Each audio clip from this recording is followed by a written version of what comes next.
podría contestar yo las tres preguntas con una sola frase. Las buenas prácticas, las malas prácticas, los éxitos y los fracasos se deben simplemente a las políticas públicas.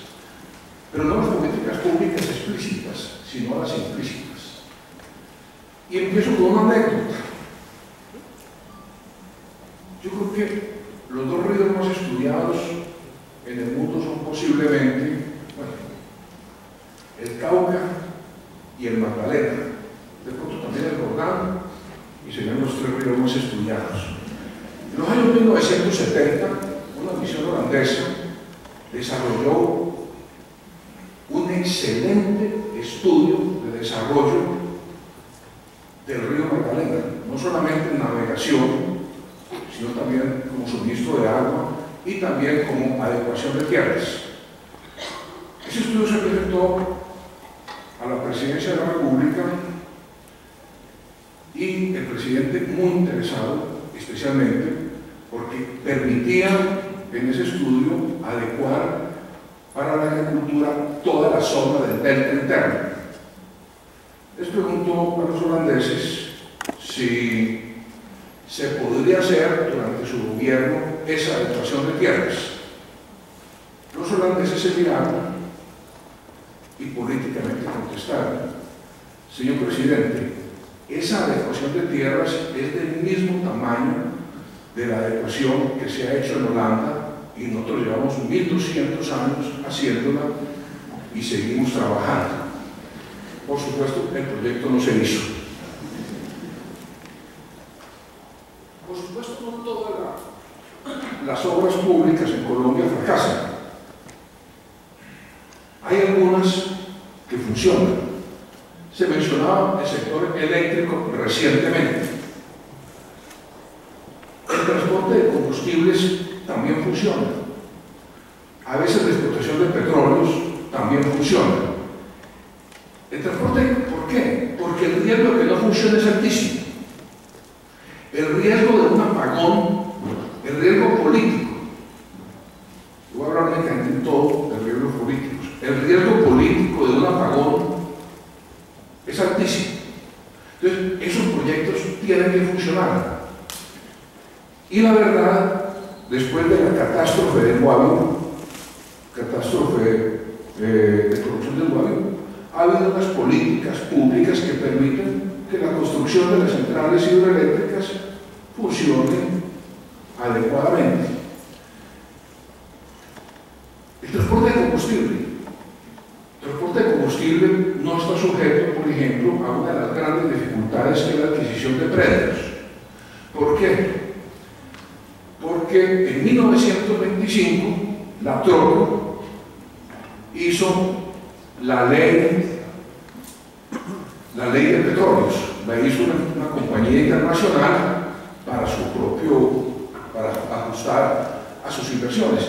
Y en esa ley, claro, no, la hicieron ellos, pero la firmó el gobierno, corresponde a los países institucionales como el nuestro, pero la ley es redactada por la troca, no solamente en Colombia, la redactó también en otros países de Centroamérica, pero puso una cosa buena, y es que si hay dificultad en la adquisición de predios, se puede actuar, y después de que esté construido, se negocia con los propietarios del terreno en situaciones de equidad. Por eso es posible hacer un oleoducto en un año y medio. Pero además, el riesgo de una déficit de combustibles, de un racionamiento de combustibles, es lo suficientemente grande para que los gobiernos digan: aquí hay unos sectores en que no vamos a correr riesgos. Los riesgos de desabastecimiento de alimentos son lo suficientemente grandes. Y por eso, a medida que el país se fue sofisticando, el riesgo de abastecimiento de alimentos era tan grande que aún los gobiernos acabaron con el IDEMA, que era políticamente incorrecto, porque el IDEMA era una fuente de enriquecimiento en esta vida y tenía además una gran connotación política, pero el riesgo de desabastecimiento de alimentos era tan grande que los gobiernos decidieron acabarla para evitar un problema de desabastecimiento de alimentos. Entonces, la política, lo que sí es un fracaso en buena parte, es la construcción de vías. Eso no ha funcionado. Hay que reconocer que no ha funcionado, pero no ha funcionado no porque no haya funcionado por alguna razón exótica, no, es porque las políticas públicas han hecho que no funcionen. Primero, a partir de 1965-66 se definió que la construcción de obras de infraestructura era inflacionaria. Conclusión, no se pueden hacer obras de infraestructura porque era inflacionaria. Luego nos dimos cuenta en la apertura económica que no había vías. En la apertura y ahora con ustedes, pues no había vías porque no se habían construido, no era una cosa bastante sencilla. No había vías porque no se habían construido porque no había financiación, y no había financiación porque se definió que eran obras inflacionarias si no se financiaban totalmente con recursos corrientes de la nación. Lo cual no ocurrió, por ejemplo, bueno, en los años 25, cuando llega la indemnización de Panamá, se construyó para el pequeño país que había unas obras que significativamente podían ser mayores que las que estoy planteando ahora. En los años 50 también se construyeron algunas obras de infraestructura para un país que era 10 veces menos, porque en ese momento no eran inflacionarias las obras de infraestructura, pero nos dimos cuenta que gracias a eso pues no se invirtió y no tuvimos vías. Tal vez para corroborar lo que dijo Juan Martín, el proyecto que presenta Rodolfo Segovia es muy parecido al que presenta Rafael Reyes en 1905. La única diferencia es que amplía el ancho de la vía. Pues, claro, de 1905 era no para carroza, porque en Colombia no hubo carroza, pero digamos para unas rectas de mulas un poco más amplias. Pero ese mismo plan de 1905. No hay una política de integración que sea considerada, no por las leyes, porque todas las leyes aquí dicen vamos a convertir esto no en un programa de gobierno, sino en un programa de Estado, como si las leyes fueran los que cambiaran las cosas. ¿Por qué en el sector petrolero más o menos funciona? Porque ha habido un acuerdo implícito, una política implícita que se maneja un poco alejado de la coyuntura política o de la coyuntura electoral. A pesar de algunos enviones que se hacen, la verdad es que el riesgo de entrar a saco al sector petrolero, con la implicación no solamente de un desabastecimiento, sino de un problema económico y macroeconómico inmanejable. Entonces, eso ha permitido que ese sector más o menos funcione. Y en el sector eléctrico ha ocurrido algo que es interesante. Las mismas agencias internacionales que consideraban que la inversión en infraestructura vial era inflacionaria, financiaban el sector eléctrico. Y hasta algunas veces alguien puede decir que lo sobrefinanciaban. Pero la verdad es que hicieron una especie de tutela sobre el sector y lo protegieron un poco de entrar en la coyuntura electoral.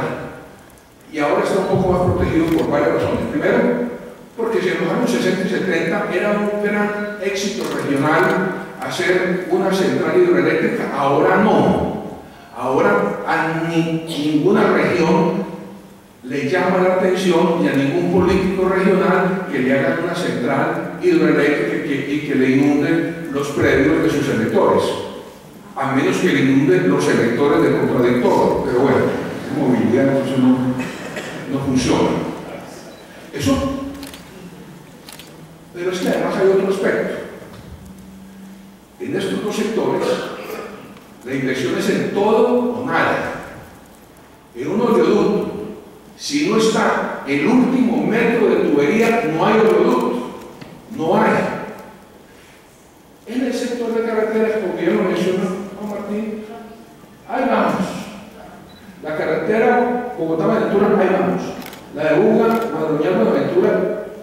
60 años, ahí vamos. Ahí pasan a veces los carros, no pasan, pero en una central hidroeléctrica, si no se cierra la compuerta, no funciona.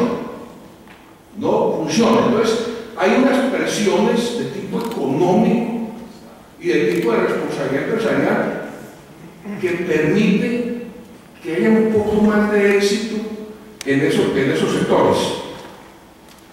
Ahora, hay un beneficio, y eso no podemos negar, un beneficio de que no haya una planeación muy fuerte en el sector de vías, porque si hay una planeación muy fuerte en el sector de vías, se pierde la posibilidad de intervenir para la clase política en la modificación de un plan vial.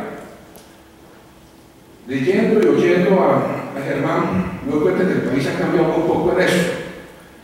Es igualito.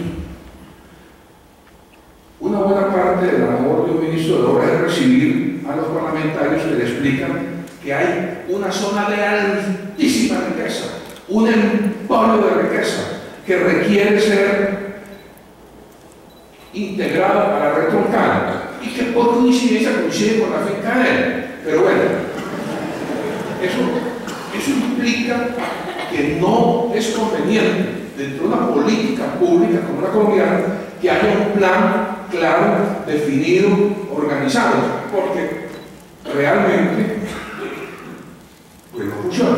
El anterior gobierno fue muy inteligente en eso. Sabía que su reelección estaba en que se movieran los 2.500 kilómetros de carreteras, no que se hicieran. Yo creo que nunca tuvo interés en que se hicieran, y de veras cumplió, no las hizo, pero sí permitía mejorar. No se quisiera cumplir, hay que reconocer. No quería que se hicieran y no las hizo, pero sí le permitía manejar los consejos comunales. Entonces, es muy complicado si quiere haber un plan claro de infraestructura, como las troncales que pueden ser, se le hace la vida muy difícil, pero muy difícil a los gobiernos. Código de gobierno no solamente poner una ley o una resolución, es un compromiso de quienes toman decisiones y asumen responsabilidades. En las entidades mixtas, los códigos de gobierno funcionan. En las entidades totalmente privadas, los códigos de gobierno son unos mamotretos bastante largos que no se logré ni quienes los escribieron, porque están llenos de cosas. Pero no hay claro cuál es ni el reconocimiento ni cuál es la sanción por incumplir. Entonces, yo soy bastante serio en códigos de buen gobierno en las entidades totalmente públicas, porque no hay claridad en cuál es ni el reconocimiento ni la sanción.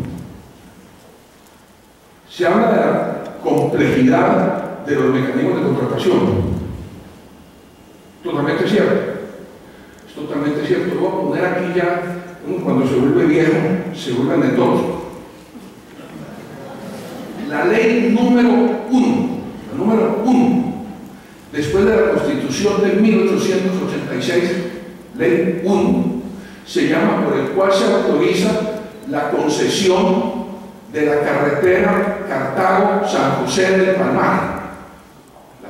Esa ley se firma en 1887. La carretera, por supuesto, no se ha construido, por supuesto que no. Pero sí es muy interesante que toda la estructuración de la concesión son 4 artículos. Además, ni siquiera la carretera, el puente, realmente lo que autoriza es el puente y define cuáles son las tarifas para pasar el puente, el Pontal, que se decía en ese momento, carísimas, uno las lleva a precios de oro. Tampoco se hizo. Y qué es lo anecdótico, que una de las primeras leyes, no la primera, eso sí, creo que es la segunda o tercera, que no, de la Constitución de 1991 es por el cual se estructura el sistema de concesiones viales. En la próxima constituyente vamos a hacer la primera ley por el cual se reestructura el sistema de concesiones viales. Pero sí, además de que es muy complejo, el sistema de contratación se hacen esguinces y atajos. Hace muchos años, el FONADE lo que hacía era buscar un inventario de proyectos para todos los sectores. Ese inventario de proyectos, además, es una de las ventajas que tiene el sector eléctrico, que tiene en el pipeline una serie de proyectos. Lo que no ocurre, como bien lo mencionó también Martina, en el sector de obras públicas lo que faltan son proyectos. No hay estudios de fase 2 ni de fase 3 para una gran cantidad de proyectos. Hoy, desde hace ya unos años, entonces, para hacer el esguince, los mismos que hacen la ley de contratación se dan cuenta que no funciona. Los mismos. Y en lugar de hacer una ley que permite contratar, entonces le hacen el esguince por FONADE. Y FONADE contrata y luego subcontrata y se viola todo el principio de transparencia, de equidad. Pero no solamente eso. Cuando se ponían los ojos sobre FONADE, entonces se utilizaba el convenio Andrés Bello. ¿Y qué diablos tiene que ver el convenio Andrés Bello para hacerle esguince a la ley de contratación de obras públicas? Pues yo no sé, pero contrató muchas obras, especialmente en los departamentos que eran bendecidos por las regalías. Había que continuar con los servicios a la ley, nada más. Las universidades públicas se volvieron contratistas. Otro es dice la ley. En lugar de decir la ley no funciona, o hagamos una ley que permita contratar, no. Otro esguince que es muy preocupante también. El esguince del convenio interadministrativo con entidades que no son 100% públicas. Porque aquí sí da la posibilidad de un enriquecimiento indebido a los accionistas de una empresa que no sea 100% pública y que se ponga el ropaje de entidad 100% pública para hacer un convenio interadministrativo, pero para subcontratar, diga yo soy una entidad que me rijo por el sector privado. Es un esguince, tal vez uno de los más complejos, a la ley de contratación.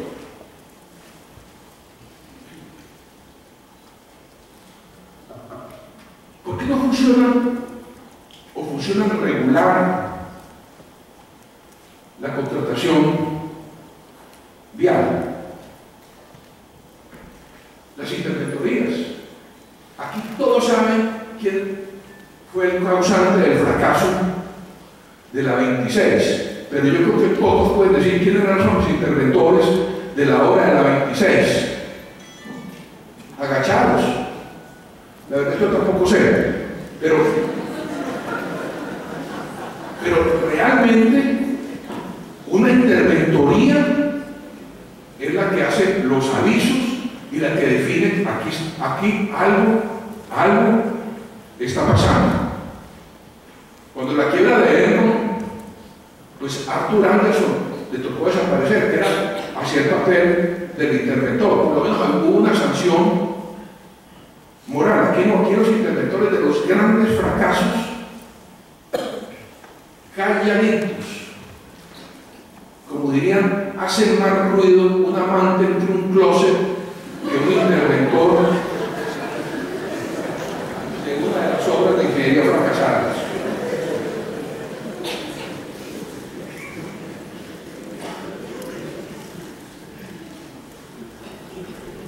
Cuando ya mandas a alguna señal grosera para que termine, voy a terminar con la siguiente frase que es muy positiva. Toda buena acción tiene su justo castigo. Entonces miremos algunas acciones que ha hecho el Ministerio de Obras actual. Contratar con diseño es un gran avance. Trasladar el riesgo del manejo del anticipo al sector financiero, que sí tiene mecanismos para recuperar los recursos de los contratistas, trasladar el riesgo al sector financiero. Y define un objetivo principal de desarrollo de la infraestructura. Y si no es posible hacer las grandes obras y a la vez desarrollar las pymes. O hagamos las grandes troncales o desarrollemos las pymes y las microempresas, o hagamos otras cosas, pero no es posible lo todas.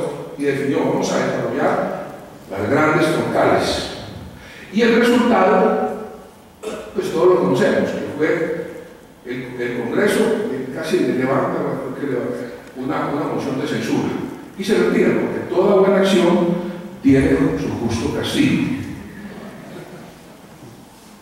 El problema de la corrupción, no voy a referirme a ello, pero aún países con altos niveles de corrupción por lo menos construyen su infraestructura. No hay país más corrupto en contratación estatal que Japón, no lo hay, pero es a la vez el país que muestra los mejores resultados de inversión en infraestructura.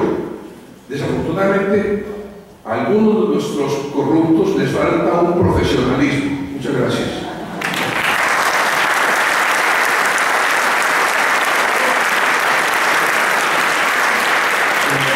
Gracias, Fernando, por la presentación. Invitamos al doctor Santiago Montaner.